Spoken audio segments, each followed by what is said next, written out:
Welcome back, everyone. Today we are going to be talking about our last database in Galileo and how it can be used in the middle school classroom and media center. Now, the database we're going to talk about now is the EBSCO eBooks K-8 collection. So we're going to again click right over here on database, A to Z. We're going to click on the E. And then we are going to scroll down until we see the one that is specifically for K-8, right here. So this database has nearly 11,000 titles that are chosen specifically to support quality student learning and a quality student experience. There's also great resources for teachers that support educators and administrators, and this is for the K-8 age group, so it's elementary all the way up until 8th grade. So I don't know about everyone else watching this screencast, but something that we do struggle with at my school is kids wanting to read but simply not being able to find a book that they are looking for. Either they are overwhelmed by the collection the Media Center offers, or they're overwhelmed by just the amount of young adult and and for my case, 6 through 8 books that are available to them. Now, this resource is great for them to narrow down that search and also to ensure that the books that are coming up are good quality books that they're not going to only enjoy, but that are going to benefit them educationally. So I don't know about y'all, but my students have been on a recent kick about pirates. They had to do an assignment on it in social studies, and ever since then they have been fascinated. A few of boys in my school have been fascinated. So we actually came on here and utilized the site to help them with their research on pirates. So it's very simple. We're just going to type pirates and hit enter.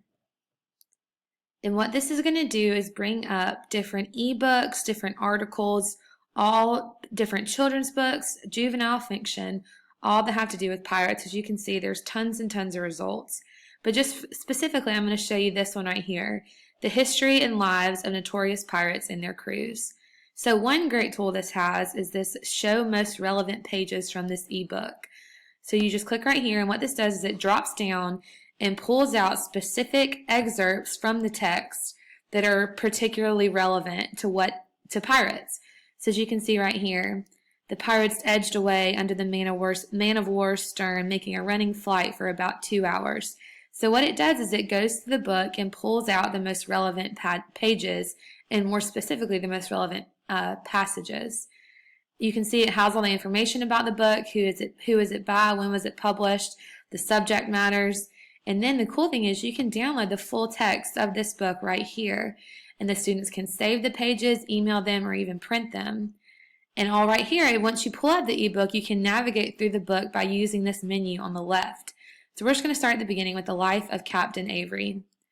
So you click on this and it will pull up the chapter about this man, Captain Avery, and the student can read specifically about this captain and his life and his adventures.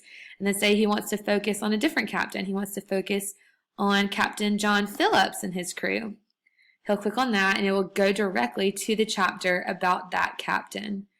Another great thing you can do is you can come up here and click Cite, and it will give you the different versions of citations.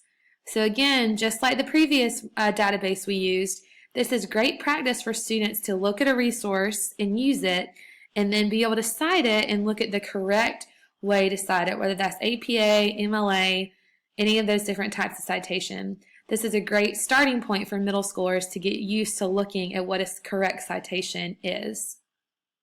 Another great source, or another great tool on this site, is the detailed record. So if you come over here to the left and click detailed record, it is going to pull up this detailed record of this specific ebook. So it's going to give you the authors, when and where it was published, and then it's going to give you a description. So if a student is struggling choosing a book for their project, or even just an ebook that they want to read, they can come over here and look at the description. It's similar to reading the back of a book, but often has more information. And another great thing it does is it gives you categories. So juvenile, nonfiction, travel, juvenile, nonfiction, biography, and autobiography, science, and technology. So as they're searching through this site for books, they can kind of follow a trail to find the specific book they're looking for.